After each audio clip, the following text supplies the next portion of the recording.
오늘은 대강절 첫 주일입니다. 대림절이라고도 하고 또 강림절이라고도 합니다. 강림 하면 말 그대로 임재를 기다린다 하는 뜻이니까 대강절은 우리에게 오시는 주님을 기다리는 그런 절기라 하는 말씀입니다. 그래서 이 대강절은 두 가지 그 의미가 있는데, 먼저는 아기로 오신 예수님의 탄생을 기념하고 축하한다 하는 의미에서 준비하는 기간입니다. 또한 동시에 앞으로 다시 오실 예수 그리스도를 소망 가운데서 기다리는 절기이기도 합니다.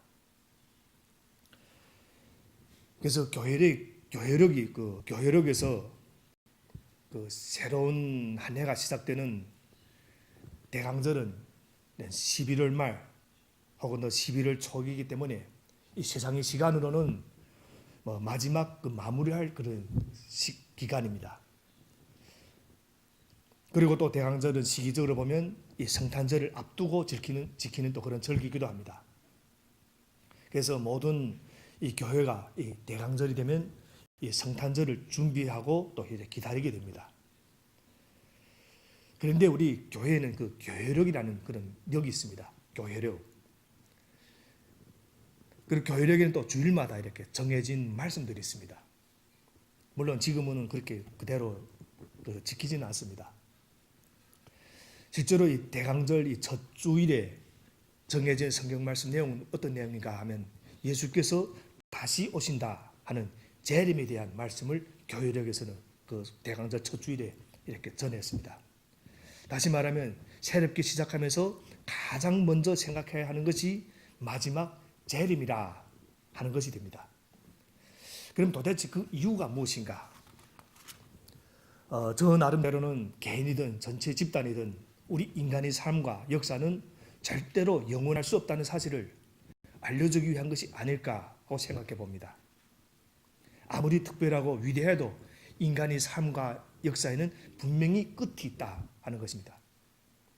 더구나 성탄이 가까이 온 것처럼 이제 마지막 때 이루어질 재림도 결코 멀지 않았다 하는 사실을 잊지 말라 하는 것입니다. 그래서 세상의 시간으로는 한 해를 마무리하는 이 시기에 우리 신앙의 선배들은 이 마지막 재림을 생각하면서 새로운 한 해를 시작했다 하는 것입니다. 신앙적인 그 새로운 한 해입니다. 물론 우리는 마지막 재림을 심판의 시간이 아니라 구원의 시간으로 맞이할 수 있어야 될 것입니다. 저는 그런 의미에서 이 대강절 첫 주일에 예수님의 탄생을 축하할 뿐만 아니라 주님이 자녀인 우리가 미래, 즉 재림에 대해 어떻게 준비해야 되는가 하는 것을 더욱 살펴보기를 원합니다. 그럼 그 5가지 질문을 가지고 오늘 말씀을 살펴보겠습니다. 첫 번째 질문입니다. 우리는 재림이 정확한 시간을 알지 못하지만 재림이 징조도 느끼지 못하는가 하는 이런 질문입니다. 대답은 지금 세상에서 일어나고 있는 일들 보면 분명히 마지막 때가 가까웠다 하는 것을 느낄 수가 있다 하는 것입니다. 오늘 성경도 밝히고 있습니다. 28절부터 29절 우리 함께 읽겠습니다. 28절 29절입니다. 무화과 나무에서 비유를 배워라. 그 가지가 연해지고 잎이 돋으면 너희는 여름이 가까이 온 줄을 안다.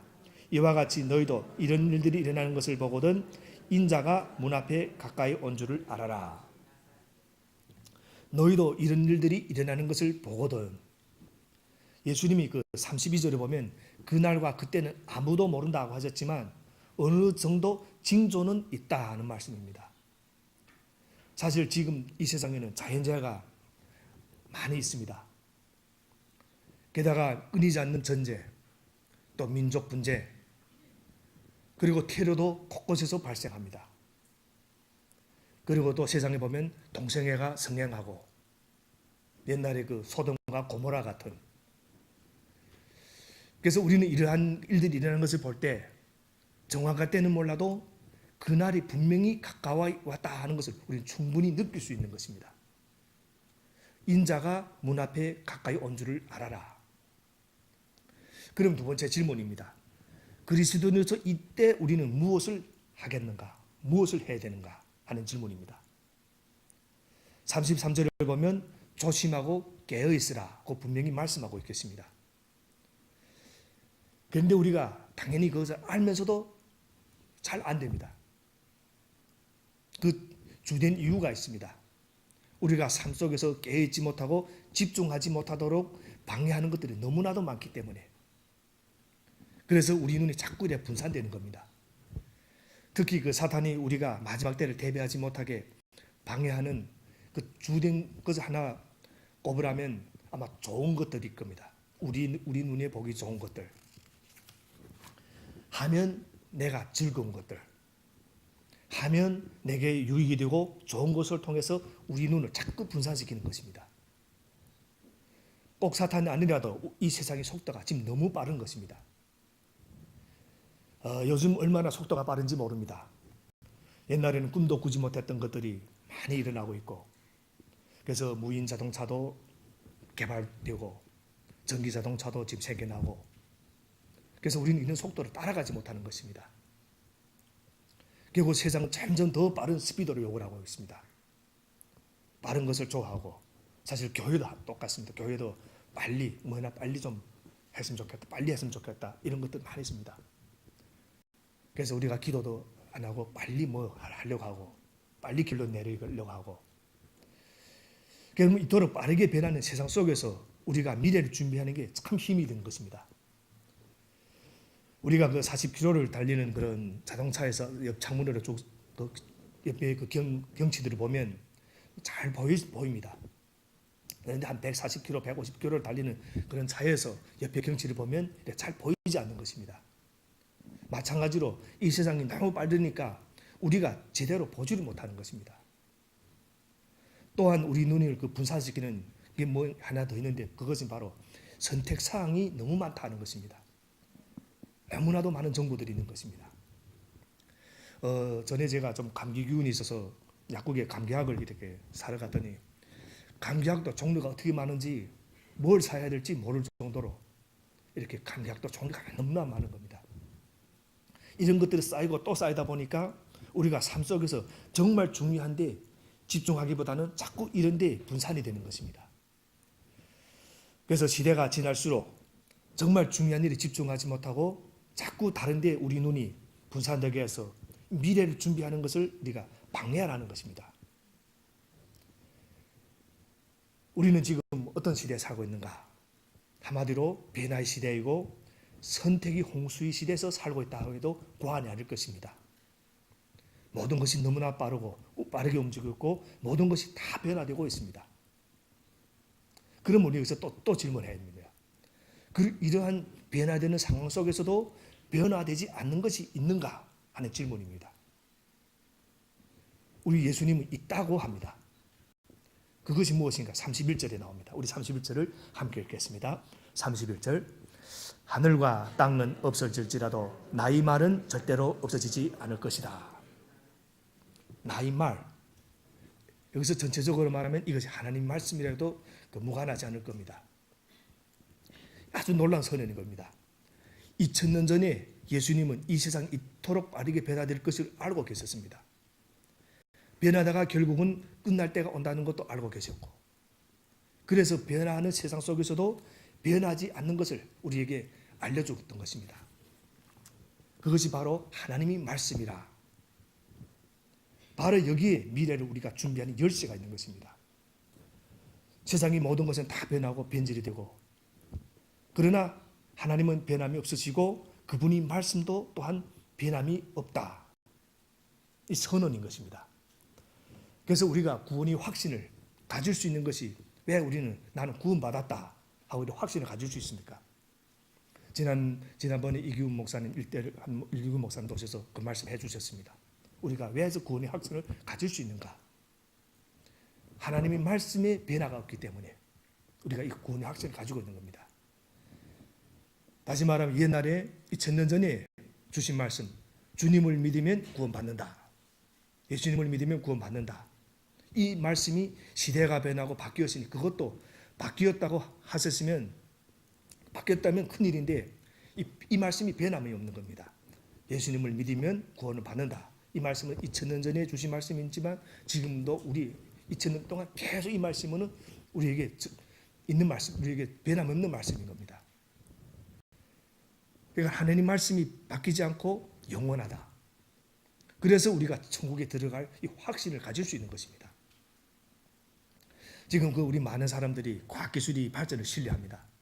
그래서 어느 때는 암도 어떻게 치료받고 어떻게 여러 가지 과학기술의 그런 소식들을 듣고 있습니다. 그리고 또 그것이 성공되면 또 모든 것이 다 될 것처럼 또 생각도 합니다. 그러나 불과 몇 년 전에 나온 수많은 과학 이론, 기술들이 지금 더 이상 유효하지 못하거나 더 이상 쓸모가 없는 경우들이 얼마나 많은지 모릅니다. 그처럼 금방 변하는 것이나 곧 쓸모가 없어질 것들을 우리가 신뢰하고 산다면 마치 아주 약한 기초 위에 지어진 집에 사는 것과 똑같은 것입니다. 그러므로 하나님은 우리가 미래를 잘 준비할 수 있도록 우리에게 말씀을 주셨다. 그래서 여러분, 단순히 내용과 지식을 말씀이다 하면 우리가 또 그렇게 오해를 하지 말아야 됩니다. 단순히 내용과 지식을 아는 것도 중요하지만 이 말씀이 무슨 의미가 있는지, 특히 내 삶에 어떤 의미가 있는지, 이것이 더 중요한 것입니다. 그래서 단순히 성경 읽고 설교 듣고 이거 내용이 이런 거라 하고 하면 끝나는 것이 아니라 이것이 과연 무엇을 의미하는 것을 먼저 깨닫고, 그리고 이것이 또 내 삶에 무슨 의미인가를 깨닫고 그 말씀을 붙들고 그대로 사는 것이 미래를 준비하는 가장 중요한 길이라 하는 것입니다. 여러분, 그 재림에 대한 관심은 우리 초대교회 그리스도인에게는 정말 신앙의 핵심이었습니다.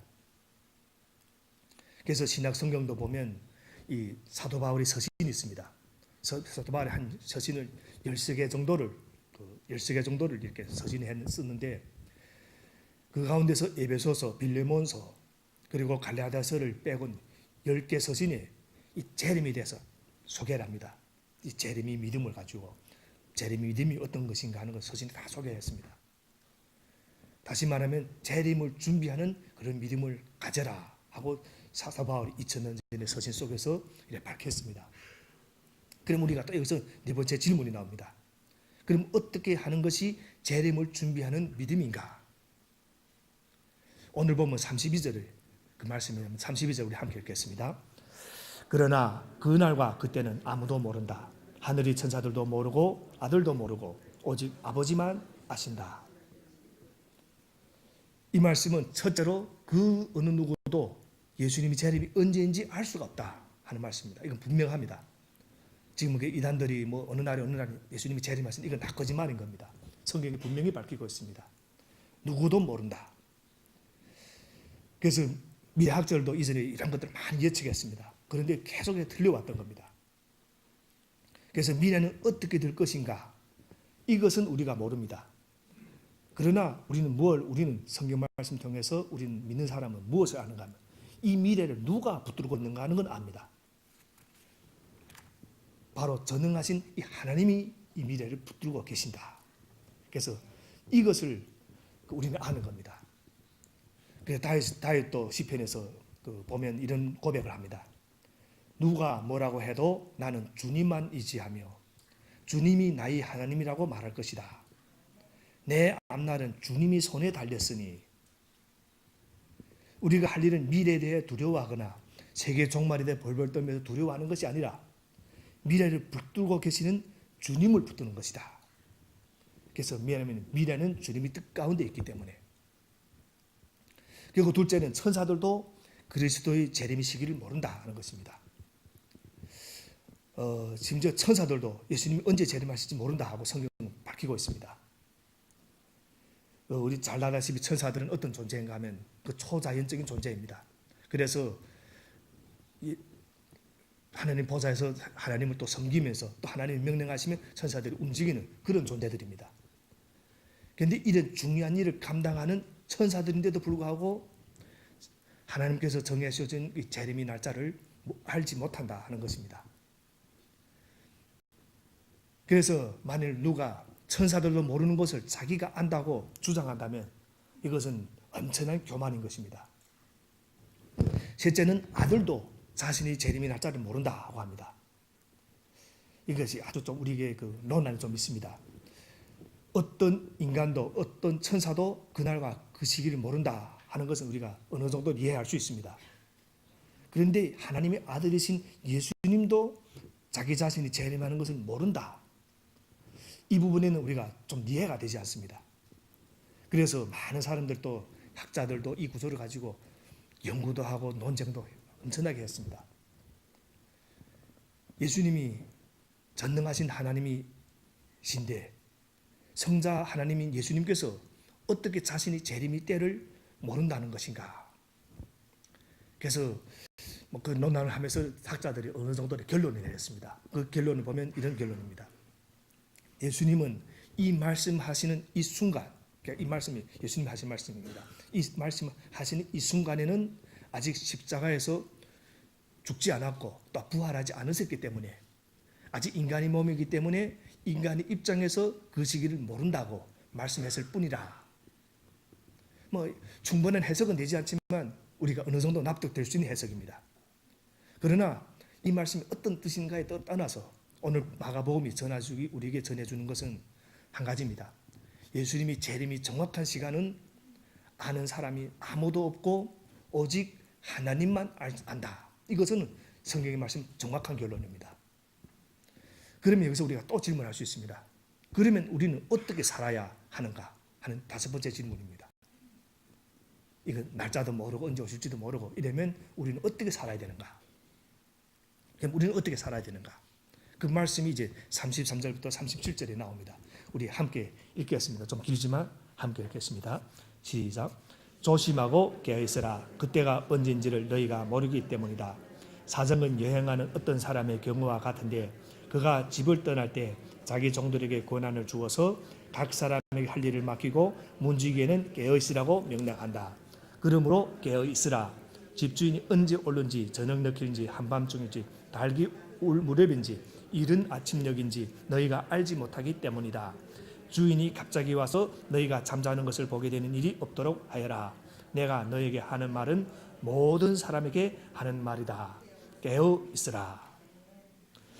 그러니까 지금 이 말씀은 제자들에게 이렇게 살짝 하는 말씀이 아닙니다. 제자들 어떤 질문을 받고 그 말씀 제자들에게 주는 말씀이 아니라 모든 사람, 즉 우리에게 온 세상 세대를 초월하는 모든 사람에게 하신 말씀입니다.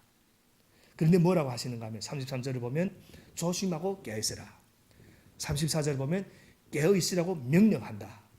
명령 들어가고 35절을 보면 그러므로 깨어있으라. 또 37절을 보면 모든 사람에게 하는 말이다. 깨어있으라. 계속 깨어있으라고 하는 것입니다. 예수님이 초림, 우리 성탄절입니다. 초림. 우리가 기념하는 성탄 초림, 2000년에 초림했습니다. 이제 재림이 있고 그리고 우리는 이 초림과 재림 중간 시간을 우리가 지금 살고 있는 것입니다. 그럼 우리가 살고 있는 이 시간에 우리가 해야 될 가장 중요한 게 무엇인가? 두려워하며 걱정하는 것이 아니라 깨어있는 것이다 하는 것입니다. 이것이 오늘 말씀에서 예수님이 반복해서 강조하고 있는 또 그 말씀이기도 합니다. 여러분 우리는 매일 살아가면서 자신이 느끼든지 못 느끼든지 여러 종류의 공포, 걱정, 또 염려 이런 가운데서 저희들이 살고 있습니다. 그래서 염려하고 두려워하고는 그런 마음들을 저 자신부터 가만히 들여다보면 결국 무엇인가 하면 미래에 대한 두려움이 있습니다. 저도 내일은 어떻게 이번 주일 오늘 끝나면 오늘 예배가 끝나면 월요일이 되면 다음 주에는 어떤 말씀을 전해야 이런 근심, 이런 염려들 이런 것들이 계속 있는 겁니다. 그리고 또 그 누구도 미래에 대해 어떤 일이 날지 정확히 알지는 못합니다. 그래서 사람들 알 수 없는 미래를 걱정하고 무슨 일이 날지 알기 위해서 굉장히 또 노력도 합니다. 우리 회사는 어떻게 될 건가? 우리 가정은 어떻게 될 건가? 우리 아이들은 어떻게 될 건가? 그래서 세상에 보면 이 점성술, 점쟁이들을 이렇게 인기가 있는 겁니다. 어떤 정도 미래를 조금이라도 알려주는 거니까. 그래서 교회에서도 보면 이 하나님의 음성을 듣고 싶어하고 또 하나님의 음성을 듣는다 하고 하는 사람들한테 끌려들기도 합니다. 당신이 하나님의 음성을 듣는데 어떤 나에 대해서 어떤 음성이 있는가 이런 것도 끌려들기도 하고. 그러나 사실 하나님께서 이 날짜를 이 재림의 날짜를 비밀로 해놓은 것이 얼마나 감사한 일인지 모릅니다. 만약 여러분이 어느 날에 재림이 오신다 정확히 안다 하시면 정말 여러분이 경건하게 준비하면서 주님 오실 그날을 준비할 자신이 있으신가 하고 저 자신에게 물어보고 여러분 자신에게 한번 물어보십시오. 내가 정말 경건하게 그 날을 안다고 해도 내가 정말 경건하게 준비할 수 있는가? 그러면 우리가 이 재림에 대한 우리 신앙은 어떻게 해야 되는가? 여기에 대해서 예수님께서는 성경에서 또 말씀이래 비유를 들어서 말씀해 주셨습니다. 마태복음을 보면 마태복음 25장을 보면 그 비유들이 세 가지 비유 납니다. 그 열처녀 그 비유, 열처녀가 그 신랑 기다리는 그 열처녀 비유 등불을 가지고 기다리는 그 열처녀 비유가 나오고 또 양과 염소로 이렇게 구분하는 그 최후 심판이 또 나옵니다. 그런 이런 비유들이 아주 좋은 가르침이 될 겁니다. 재림에 대한 바른정한 신앙은 알려주지 않은 시기 그 때를 억지로 밝히려고 하는 것이 아니라 언제 오시든지 기쁨으로 맞이할 수 있도록 기름을 준비했던 슬기로운 처녀들처럼 그렇게 준비하는 신앙이라 이겁니다. 우리가 억지로 그거 다 언제 오겠는 이런 것이 아니라 언제 와도 기쁨으로 맞이할 수 있도록. 그럼 그것을 어떻게 또 준비해야 되는가? 우리 마지막 때 그 양과 염소를 가지고 예수님이 그 심판의 기준을 말합니다. 그때 성경이 이렇게 말합니다. 내 형제 자매 가운데 지극히 보잘것없는 사람 하나에 한 것이 곧 내게 한 것이다. 여기서 성경이 분명히 밝혀줍니다. 물론 우리가 이 말씀을 문자 그대로 이해할 수도 있지만 이 말씀은 그 또 다른 뜻으로 이렇게 우리가 이 말씀을 제대로 보면 또 순간순간마다 무슨 일이든지 소홀히 하지 말고 최선을 다하라 하는 말씀이기도 하는 겁니다. 우리가 좀 보잘것없고 이런 데면 좀 소홀히 하기 쉽습니다. 그래서 그런 데 보잘것 없다고 소홀히 하지 말고 최선을 다하라 그런 의미도 있는 것입니다. 그래서 마지막이 가깝다고 생각할수록 더욱 그렇게 하라 하는 말씀입니다. 이렇게 하는 것이 바로 재림을 준비하는 그런 신앙이기 때문에. 그런데 오늘날 우리 현실을 보면 어떻습니까? 진짜로 예수님이 언젠가 오실 텐데 우리는 재림과 종말에 대해 관심이 없습니다. 세상은 물론 이거 우리 교회 안에서도 이 관심이 아주 적습니다. 우리가 자신의 어떤 문제에 대한 관심은 있지만 이 종말이나 이 재림에 대해서 그렇게 관심 안 합니다. 그래서 매일 마음을 또 풀어놓고 지내고 오늘 할 일을 내일로 미루면서 우리가 어떨 땐 적당히 또 사는 모습도 보이기도 하고 아니면 그리 중요하지 않은 일들로 우리 시간을 낭비하고 그러면 또 지내기도 하고 그러니까 매일의 삶에서 기계가 돌아가는 것처럼 바쁘기는 하지만 큰 의미가 없는 우리 삶을 매일같이 하고 있는 것입니다. 혹시 우리도 이런 일들을 되풀이하면서 영양가 없이 분주하기만 하게 지내고 있지는 않는지 다시 한번 우리를 진지하게 생각해 볼 필요가 있는 것입니다. 오늘 말씀을 정리하겠습니다. 우리가 말씀을 붙들고 살면 두려워할 필요가 없습니다. 그런데 말씀을 붙들고 산다고 삶이 항상 순탄한 것은 아닙니다. 이것은 기억하시기 바랍니다. 많은 걱정들이 우리를 괴롭힙니다. 하나님이 사랑하시고 하나님을 붙들며 사는 사람들도 수많은 걱정거리도 있고 어려움들이 있습니다. 심지어 금식하고 기도하신 예수님께도 사탄이 찾아오신 것처럼. 그러나 말씀을 붙들고 사는 사람은 고난이 와도 승리할 수 있다. 이것이 결론이 다른 겁니다. 우리 요즘 날씨도 좀 쌀쌀해지고 좀 추워졌지 않습니까? 그래서 우리가 이 쌀쌀한 날씨에 어떻게 합니까? 뜨거운 물을 틀어놓고 샤워를 하면 좀 뜨끈하고 이렇게 아주 좋습니다. 기분도 좋고. 그런데 샤워가 끝나고 몸을 닦으며 밖으로 나오고 할 때 우리는 또 이렇게 팍팍 추워지는 그런 느낌이 있는 것입니다. 샤워를 하고 아침에도 아마 여러분들도 샤워를 하시고 나오실 겁니다. 그럴 때면 나올 때면 또 바짝 춥기도 하고. 그래서 뜨거운 물로 나를 덥게 만들겠다 하는 것은 어느 정도 효과는 있지만 이 완전한 해결책이 못 되는 것입니다. 그거보다 더 좋은 해결책이 있습니다. 무엇인가 하면 운동하고 땀을 내는 것. 아마 이 운동하신 분들은 이 노래 잘 알 겁니다. 똑같은 날씨인데도 운동을 하고 땀을 내면 뜨거운 물을 틀 필요가 없습니다. 적당히 이렇게 미지근한 물이라도 이렇게 좋고 별로 춥지가 않은 겁니다. 그래서 우리 여기서 한 가지 교훈을 배우게 됩니다. 이 세상에서 우리가 추위를 이기는 길은 두 가지다. 하나는 말씀으로 자신을 훈련해서 안으로부터 하나님의 능력 때문에 후끈하게 달아오는 그런 방법.